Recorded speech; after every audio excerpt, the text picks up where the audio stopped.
Hello दोस्तों, तो आज की इस वीडियो में मैं आप लोगों के लिए रिनिगेड इमोर्टल एपिसोड नंबर 76 को एक्सप्लेन करने वाला हूँ। साथ ही साथ उससे पहले मैं आप लोगों को बता देना चाहता हूँ कि मैं सुबह से रिनिगेड इमोर्टल की battle of the God movie का इंतजार कर रहा था, लेकिन चारों तरफ एक ही बुरी खबर चल रही है कि शायद टेंसेंट वालों ने रिनिगेड इमोर्टल की मूवी की रिलीजिंग डेट को पोस्टपोन कर दिया है, जिसका मतलब कि अब कोई नहीं जानता कि रिनिगेड इमोर्टल की मूवी कब रिलीज होगी। लेकिन अच्छी खबर यह है कि रिनिगेड इमोर्टल की सीरीज जो कि एपिसोड रुकने वाले थे वो नहीं रुकेंगे और हर वीक लगातार न्यू एपिसोड आते रहेंगे। तो चलो चलते हैं आज की एक्सप्लेनेशन वीडियो की तरफ। तो जैसा कि पिछले एपिसोड में हम लोगों ने देख लिया कि वॉन्गलिंग ने स्लिम वुआन के लिए रिटर्निंग ओरिजिनल पिल की रेसिपी हासिल कर लेता है, जिस पिल को रिफाइन करने के लिए वॉन्गलिंग ने मास्टर ओ यांगजी को चुना था, क्योंकि वो 6th ग्रेड की पिल को लेकर काफी ज्यादा ऑब्सेस्ड था। क्योंकि साथ ही साथ हर गुजरते दिन के साथ में स्लिम वुआन की हालत और भी ज्यादा बदतर होती जा रही थी। दूसरी तरफ इस 6th ग्रेड पिल को रिफाइन करने के लिए कई सारे एलेक्सर चाहिए थे,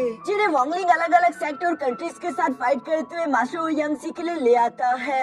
यहाँ लास्ट एलेक्सर को लाने के लिए वॉन्गलिंग का सामना एक सोल फॉर्मेशन लेवल के कल्टीवेटर से हो गया था, जिस वजह से वॉन्गलिंग की कंडीशन काफी खराब हो गई थी और वो कई महीनों तक वापस लौट कर नहीं आ पाया। जबकि पीछे की तरफ में स्लिम वुआन अपनी आखिरी सांसें ले रही थी। इससे पहले कि वो मारी जाती तभी अचानक वॉन्गलिंग वापस आ जाता है, जो कि अपने साथ उस आखिरी मटेरियल को भी ले आया था, और वो मास्टर ओ यांगजी से कहता है कि जितनी जल्दी हो सके पिल रिफाइनिंग शुरू करो। अब आगे तो नेक्स्ट एपिसोड की शुरुआत यहाँ मिस स्लिम वुआन से होती है, जहाँ वॉन्गलिंग उसका ख्याल रख रहा था। मिस स्लिम वुआन होश में आते हुए वॉन्गलिंग से कहती है कि यहाँ पर 3rd लेवल की पिल को रिफाइन करने के लिए भी लोगों को काफी मेहनत करनी पड़ती है, जबकि 6th ग्रेड की पिल को रिफाइन करने के बारे में तो यहाँ पर किसी ने सुना भी नहीं होगा। मुझे नहीं लगता कि मास्टर ओ यांगजी इस रिटर्निंग ओरिजिनल पिल को रिफाइन करने में सक्सेसफुल हो पाएंगे। जो सारी बातें सुनकर वॉन्गलिंग मिस स्लिम वुआन को दिलासा देते हुए कहता है कि ऐसी बातें मत करो। क्या तुम जानती हो कि मुझे इस बात में जरा से भी शक नहीं कि यूनियन सेट से अगला जो गॉड लेवल कल्टीवेटर बनेगा वो कोई और नहीं बल्कि मास्टर ओ यांगजी होगा, क्योंकि उसे पिल रिफाइनिंग से काफी सारा ऑब्सेशन है और मुझे लगता है कि यही ऑब्सेशन उसका आर्टिस्टिक कॉन्सेप्शन बन जाएगा, जिस वजह से वो आसानी से सोल फॉर्मेशन लेवल में ब्रेक थ्रू कर पाए। यहाँ जब वॉन्गलिंग में स्लिम वुआन से ये सब कह रहा था तो दूसरी तरफ हम मास्टर ओ यांगजी को भी देखते हैं, जो कि अपनी हर नाकामी पर लगातार गुस्से से पागल हो रहा है। उसका ऑब्सेशन इतना सारा बढ़ चुका था कि वो किसी भी कीमत में 6th ग्रेड की पिल को रिफाइन करना चाहता था। उसे और किसी चीज से फर्क नहीं पड़ता। उसने स्टेज 5 की पीक लेवल पिल तो रिफाइन कर ली थी, लेकिन वो इससे खुश नहीं होता, बल्कि वो यूं ही गुस्से में चिल्ला रहा था। वॉन्गलिंग भी उसकी बातें सुनते हुए यहाँ पर आ जाता है, जहाँ वॉन्गलिंग उस लेवल 5 की पिल को देखते हुए अपने मन में कह रहा था कि ये पिल बेशक लेवल 5 की पीक लेवल की है, लेकिन ये मिस स्लिम वुआन की जान नहीं बचा सकती। हमें बेशक एक 6th ग्रेड की पिल चाहिए, वो भी जल्द से जल्द, क्योंकि अगर देरी हो गई तो मिस स्लिम वुआन की फिजिकल बॉडी उसे होल्ड नहीं कर पाएगी। यहाँ वॉन्गलिंग को देखकर बाकी के सारे मास्टर तो उसे काफी रिस्पेक्ट पेश कर रहे थे, लेकिन दूसरी तरफ मास्टर ओ यांगजी जो कि अपने पिल को लेकर पूरी तरीके से ऑब्सेस्ड होता हुआ गुस्से में कह रहा था कि ये बिल्कुल ठीक नहीं, सब गलत है, मुझे दोबारा से करना होगा। वो वॉन्गलिंग को देखते हुए कहता है कि यहाँ से निकल जाओ, ये पिल रिफाइनिंग एरिया है, यहाँ पर बिना इजाजत के आना मना है। वॉन्गलिंग भी उसके रूड बिहेवियर पर गुस्सा नहीं होता, क्योंकि वो जानता है कि मास्टर ओ यांगजी पिल रिफाइनमेंट को लेकर कुछ ज्यादा ही ऑब्सेस्ड है, इसलिए वो वहाँ से जाते हुए कहता है कि अगर तुम्हें कुछ भी चाहिए हुआ मुझे आके बता देना, मैं तुम्हारे लिए कुछ भी लाने के लिए तैयार हूँ। ये कहने के बाद वॉन्गलिंग दोबारा से मिस स्लिम वुआन के पास आ जाता है, जबकि मास्टर ओ यांगजी लगातार उस 6th ग्रेड की पिल को रिफाइन करने की कोशिश करता जा रहा था।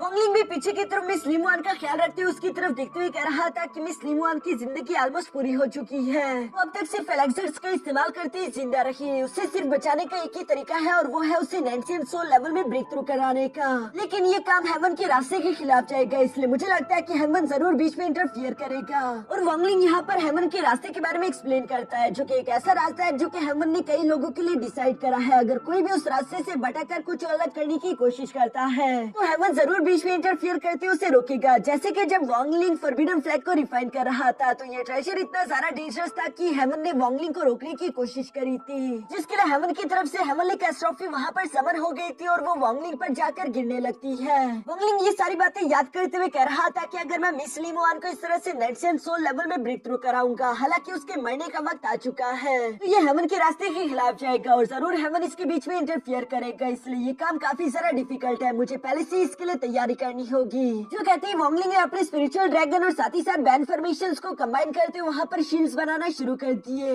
यहाँ देखते ही देखते 3 साल गुजर जाते हैं और वॉन्गलिंग इन पिछले 3 सालों में लगातार यहाँ पर जितने सारा बैन फॉर्मेशन हो सके लगाता जा रहा था। इवन कि उसके यूनिटी सेट के मास्टर्स भी हैरान होते हुए कह रहे थे कि आखिर ये ग्रेट मास्टर कर क्या रहा है। उनके बैन फॉर्मेशन स्किल्स तो काफी सारा कमाल के हैं। उन्होंने इस वैली को इंडेस्ट्रक्टिबल बना दिया है, लेकिन हमें समझ नहीं आ रहा कि आखिर वॉन्गलिंग ये सारी तैयारियां किससे बचने के लिए कर रहा है। दूसरी तरफ वॉन्गलिंग ने जब ये सारे के सारे फॉर्मेशन पूरे तरीके से तैयार कर लिए थे तो इसके बाद वो मिस लिमोआन के साथ वक्त गुजारने लगा और इन 3 सालों में हम देखते हैं कि मिस लिमोआन के भी सारे के सारे बाल सफेद हो चुके थे, जो कि इस बात को शो करता है कि वो अब तक सिर्फ वॉन्गलिंग की वजह से सर्वाइव कर रही है। हालांकि वो बहुत ही कमजोर हो चुकी है। वो यहाँ पर वॉन्गलिंग से सवाल करते हुए पूछती है कि वॉन्गलिंग, जैसा कि तुमने मुझे बताया था कि इमॉर्टल रेल्म कई मिलियन साल पहले डिस्ट्रॉय हो चुका था, लेकिन फिर भी वो इतना सारा खूबसूरत कैसे हो सकता है? क्या तुम मुझे वो जगह दिखाओगे? जो सुनकर वॉन्गलिंग यहाँ पर मिस लिमोआन को अपने साथ स्टार कंपास पर लेकर जाते हुए इमॉर्टल रेल्म ले आया था। यहाँ पर इस जगह के खूबसूरत नजारों को एंजॉय करते हुए मिस लिमोआन वॉन्गलिंग से कहती है कि क्या तुम मुझे उस घर लेकर जाओगे जहाँ पर तुमने इंसानों वाले 100 साल गुजारे थे? मैं भी उस गली को देखना चाहती हूँ।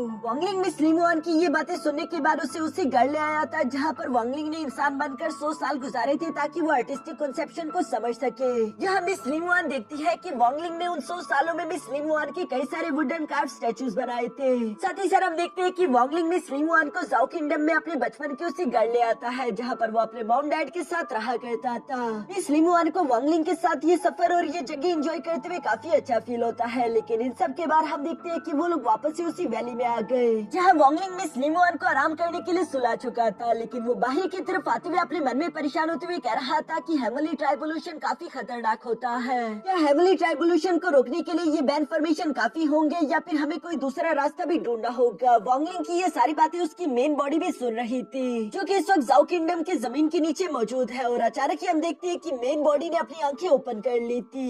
अब यहाँ पर कुछ दिन तो अच्छे से गुजरे, लेकिन एक दिन हम देखते हैं कि मिस लिमोआन का डेथ और बेकाबू हो चुका था, जिसे वॉन्गलिंग फौरन से अपनी लाइफ एंड डेथ डोमेन का इस्तेमाल करते हुए कंट्रोल करने की कोशिश करता है। और ये करते हुए वॉन्गलिंग को एक बड़ा सा झटका लगा, क्योंकि उसे मालूम हो जाता है कि उसका लाइफ एंड डेथ डोमेन अब यहाँ पर इस डेथ एनर्जी को सप्रेस नहीं कर पा रहा। वॉन्गलिंग बेचारा भी यहाँ मिस लिमोआन के लिए परेशान हो ही रहा था कि तभी अचानक उसे पीछे से मास्टर ओ यांगजी के हंसी खुशी वाली आवाजें सुनाई दी, जो कि भागता भागता इस रूम की तरफ आते हुए कह रहा था, मैंने कर दिखाया, मैं कामयाब हुआ, मैंने आखिरकार एक 6th ग्रेड की पिल को रिफाइन कर लिया। ये जानकर तो वॉन्गलिंग भी खुश हो जाता है, लेकिन वो यहाँ पर इस रिटर्निंग ओरिजिनल पिल को देखते हुए अपने मन में कह रहा था कि इसका नेचर काफी डोमिनेटिंग है। और चूंकि मिस लिमोआन की फिजिकल बॉडी इतनी ज्यादा वीक हो चुकी है, पता नहीं वो इसके प्रेशर को झेल भी पाएगी या नहीं। लेकिन एक बात तो सही है कि ये इसकी डेथ एनर्जी को पूरी तरीके से सप्रेस कर देगा। साथ ही साथ इसका इस्तेमाल करते हुए मिस लिमोआन का लेवल भी ब्रेक थ्रू हो सकता है। मिस लिमोआन की मदद करने के लिए मैं अपनी लाइफ एंड डेथ डोमेन साथ ही साथ अपनी जेड पगोड़ा टावर की एनर्जी का भी इस्तेमाल करूंगा।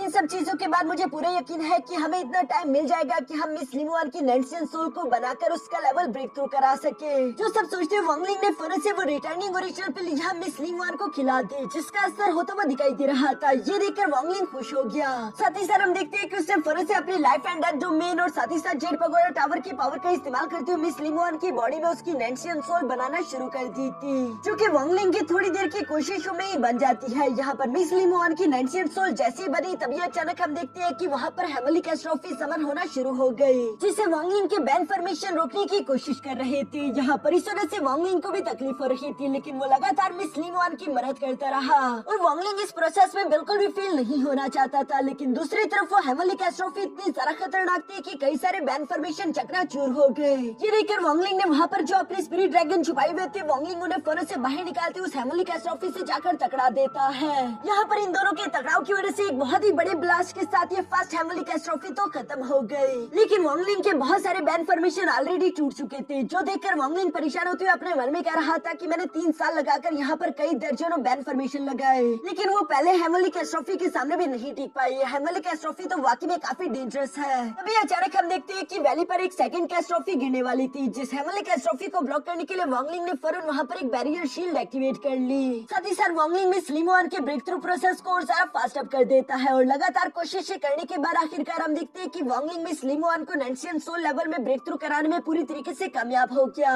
जो करके वॉन्गलिंग के चेहरे पर एक स्माइल आ जाती है। वो मुस्कुराते हुए कहता है कि प्रोसेस कंप्लीट हो गया, ये अच्छा हुआ। लेकिन ये खुशी ज्यादा देर टिक नहीं पाती क्योंकि तभी अचानक दोबारा से मिस लिंगुआन की बॉडी को डेथ एनर्जी ने घेर लिया। ये देखकर वांगलिंग परेशान होते हुए कहता है कि आखिर ऐसा क्यों। मिस लिंगुआन का लेवल ब्रेक थ्रू हो चुका है, साथ ही साथ उसकी लाइफ स्पैन भी पूरी तरीके से एग्जॉस्ट नहीं हुई थी। फिर उसकी बॉडी के आसपास इतना ज्यादा डेथ हो रहा क्यों। तभी अचानक हम देखते हैं कि वो सेकंड कैटास्ट्रॉफी तेजी के साथ उस बैरियर शील्ड को तोड़ते हुए यहाँ वांगलिंग के घर को डिस्ट्रॉय कर देती है। लेकिन दूसरी तरफ उस घर के अंदर मौजूद वांगलिंग ने यहाँ पर अपनी एनर्जी का इस्तेमाल करते हुए खुद को और मिस लिंगुआन को सेकंड कैटास्ट्रॉफी से भी बचा लिया था।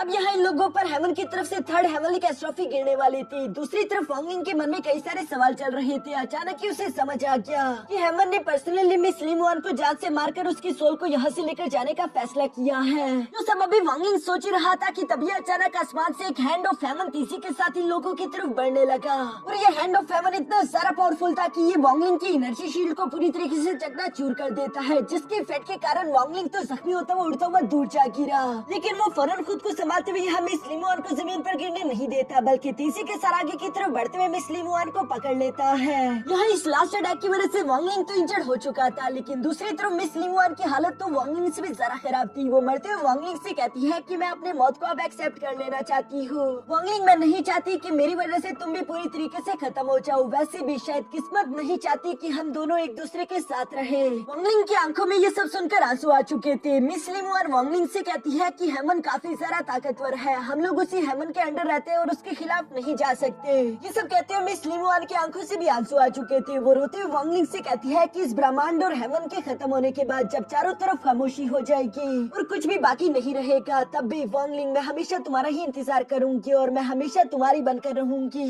मुझे खुशी है कि मरने से पहले वांगलिंग मैं तुम्हारे साथ अपने आखिरी लम्हों को गुजार पाई, मुझे अब मरने का कोई अफसोस नहीं। तो सब कहते हुए मिस लिंगुआन अपना दम तोड़ देती है। दूसरी तरफ वांगलिंग ये सब देखकर इमोशनल होते हुए रोते हुए कहता है कि प्लीज मुझे छोड़कर मत जाओ, ऐसा मत करो। और मिस लिंगुआन के मरने पर वो जोर से मिस लिंगुआन का नाम चिल्लाता है। दूसरी तरफ हम देखते हैं कि हेवनली हैंड ने यहाँ पर मिस लिंगुआन की नैंसियन सोल को अपनी तरफ खींचना शुरू कर दिया था। ये देखकर वांगलिंग बहुत ही गुस्सा हो जाता है। उसने गुस्से में आते हुए हेवन के खिलाफ लड़ने का फैसला कर लिया। हम देखते हैं कि वो फौरन अपने 5 स्पिरिट ड्रैगन्स को समन करते हुए हेवन के खिलाफ फाइट करने की कोशिश करने लगा, लेकिन हेवन के खिलाफ कौन ही टिक सकता है। इस वजह से हम देखते हैं कि काफी आसानी के साथ उसका अटैक कैंसिल आउट हो गया। इवन की हेवनली प्रेशर यहाँ वांगलिंग पर पड़ने लगा, जिसकी वजह से वांगलिंग घुटनों के बल आ जाता है। जहाँ वांगलिंग के मुंह से खून निकल रहा था, लेकिन वो हार नहीं मानता, बल्कि वो इमोशनल होते हुए दोबारा गुस्से के साथ खड़ा होने लगा। वो खुद को हेवनली प्रेशर से आजाद कराते हुए कहता है कि हेवन, अगर तुम यही चाहते हो तो फिर तो हमारे बीच एक जंग होगी। जो कहते ही वांगलिंग ने चिल्लाते हुए अपने life and death reincarnation scroll को बाहर की तरफ समन कर लिया था। साथ ही साथ वो हेवन को ललकारते हुए कहता है कि अगर तुम्हें लिंगुआन की मौत चाहिए तो खुद मैं आज मौत और जिंदगी का देवता बनकर लिंगुआन को तुमसे छीन लूंगा।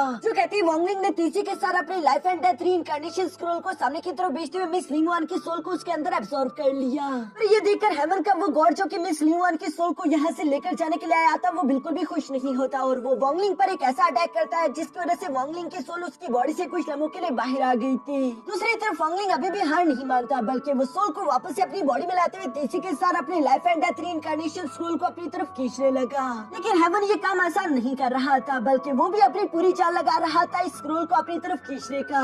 इसलिए वांगलिंग के पास दूसरा कोई रास्ता नहीं बचता। वो जोर से मेन बॉडी कहकर चिल्लाता है, जिसकी वजह से जमीन के नीचे दबे हुए वांगलिंग के एंशिएंट गॉड वाली बॉडी एक्टिवेट हो गई और वो तेजी के साथ जमीन के अंदर से बाहर की तरफ निकलते हुए अपना पंच रेडी करके हेवनली हैंड को एक जोरदार मुक्का कर देती है, जिसका प्रेशर इतना सारा खतरनाक था कि हेवनली हैंड को भी पीछे की तरफ हटना पड़ा। जो देखकर तो हेवन खुद भी सरप्राइज हो गया था। यहाँ पर पीछे की तरफ हम देखते हैं कि वांगलिंग ने तेजी के साथ आगे की तरफ बढ़ते हुए रीइंकार्नेशन स्क्रोल को पकड़ लिया और साथ ही साथ वो अपने फॉरबिडन फ्लैग वाले स्पीयर को निकालते हुए तेजी के साथ मेन बॉडी की तरफ थ्रो कर देता है, जिसे एंशिएंट गॉड वाली मेन बॉडी कैच करते हुए फनस से सामने की तरफ मौजूद हैंड ऑफ हेवन के साथ जाकर टकराने लगी, ताकि पीछे की तरफ मौजूद दूसरे क्लोन वांगलिंग को मौका मिल सके कि वो मिस लिंगुआन के लिए कोई दूसरी फिजिकल बॉडी ढूंढ ले। लेकिन यहाँ पर ये हेवनली हैंड काफी सारा पावरफुल था, जो कि मेन बॉडी को हिट करते हुए तेजी के साथ जमीन पर दे मारता है। साथ ही साथ दूसरी तरफ हम देखते हैं कि क्लोन बॉडी जितना तेजी के साथ हो सके आसपास के एरिया को सर्च करते हुए किसी बॉडी को ढूंढ रही थी, ताकि वो मिस लिंगुआन के सोल को वहाँ पर डाल सके। अभी अचानक क्लोन वांगलिंग को देखने को मिलता है कि उसके पीछे वो हेवनली हैंड काफी ज्यादा करीब आ चुका था। ये देखकर वो फौरन ही अपनी अटैक का इस्तेमाल करते हुए यहाँ उस हेवनली हैंड पर हमला करने की कोशिश करता है,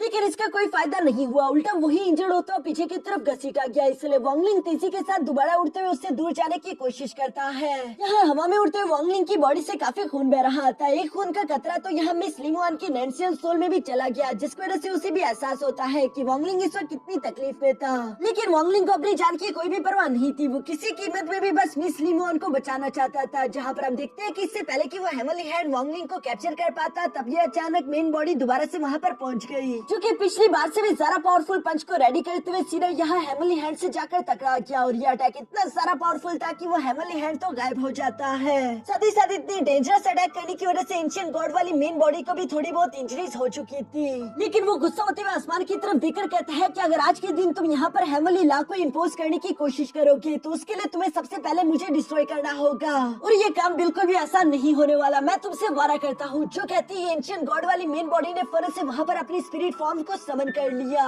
यानी कि वांगलिंग ने फैसला कर लिया है कि जब तक वो मर नहीं जाता तब तक वो हेमन से टकराता रहेगा। दूसरी तरफ हम देखते हैं कि हेमन भी अब सीरियस हो चुका है। वो भी अपने पंच को रेडी करते हुए यहाँ मेन बॉडी की तरफ बढ़ने लगा, जहाँ पर हम देखते हैं कि मेन बॉडी अपने स्पीयर को लेकर तेजी के साथ आगे की तरफ बढ़ते हुए उस हेमली हैंड से जाकर टकरा गई। यहाँ पर ये बैटल तो चल ही रही थी। दूसरी तरफ सीन शिफ्ट होकर वांगलिंग की क्लोन बॉडी पर आ गया, जो कि चारों तरफ सर्च करते हुए सिंह हुआ विलेज आ जाता है, क्योंकि उसे विलेज के अंदर एक इंसानी औरत दिखाई दी जो कि इस वक्त प्रेग्नेंट थी। वांगलिंग यहाँ पर अपने मन में कहता है कि हेवन कभी भी बेवजह इंसानों की जान नहीं लेगा। ये हेवन के लॉ के खिलाफ है, इसलिए वांगलिंग ने फैसला कर लिया था कि वो मिस लिमुआन की नैन्सियन सोल को उस लेडी की बॉडी में डाल देगा ताकि मिस लिमुआन दोबारा से जन्म ले सके।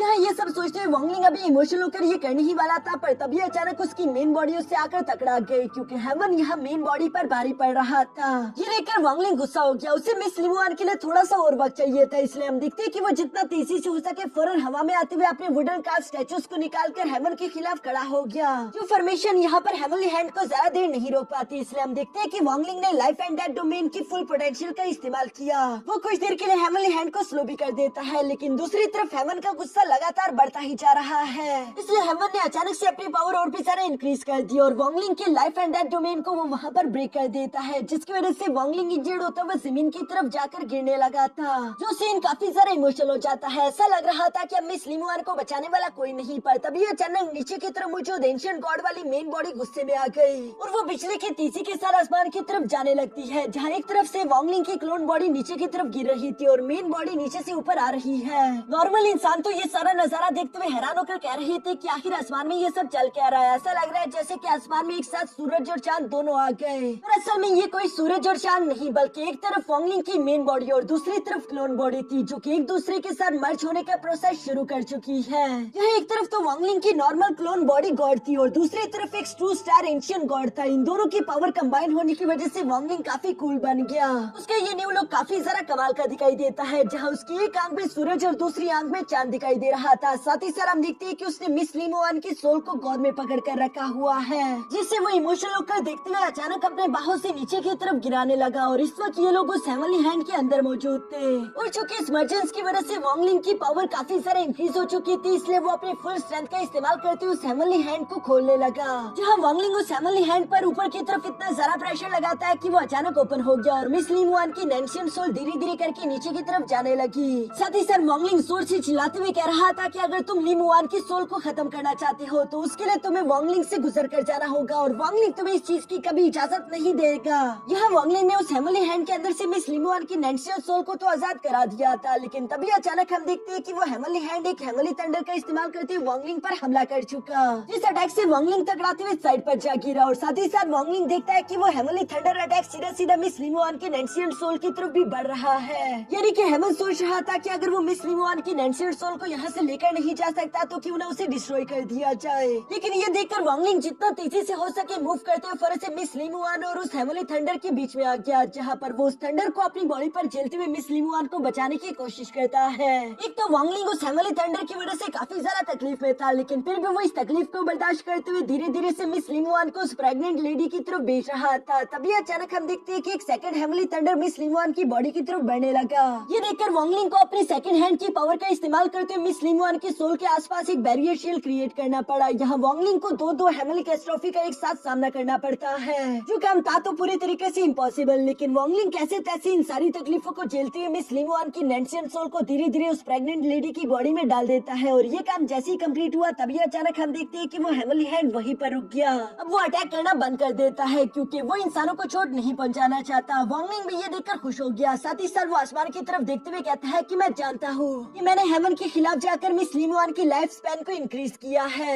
और मिस लिमुआन जब 19 साल की दोबारा से नेंशियन 4 लेवल कल्टीवेटर बनेगी तो तुम उसकी जिंदगी लेने के लिए वापस जरूर आओगे। मगर अगली बार मैं तुम्हारे सामने इतना ज्यादा कमजोर नहीं हूँगा। मैं तुमसे वादा करता हूँ कि अगली बार मैं तुमसे टकराते हुए तुम्हें जरूर रोकूंगा। यहाँ वॉन्गलिंग अपने सामने को एक ब्लू कलर की लाइटनिंग दिखाई देती है, जिसे देखते हुए वॉन्गलिंग मुस्कुरा कर कह रहा था कि हेवन के खिलाफ जाने का क्या यही पनिशमेंट है? तो मुझे इस बात से फर्क नहीं पड़ता, एक दिन ऐसा जरूर आएगा जब मैं हेवन को रिप्लेस कर दूंगा और तब हेवन के रूल्स मैं खुद डिसाइड करूंगा। मैं यानी कि वॉन्गलिंग तुमसे वादा करता है कि एक दिन तुम मेरे सामने अपने घुटनों के बल बैठोगे। ये सब कहते हुए वॉन्गलिंग तेजी के साथ उस ब्लू लाइटनिंग की तरफ बढ़ने लगा और यहाँ इसी के साथ हमारा ये एपिसोड यहीं पर खत्म हो जाता है।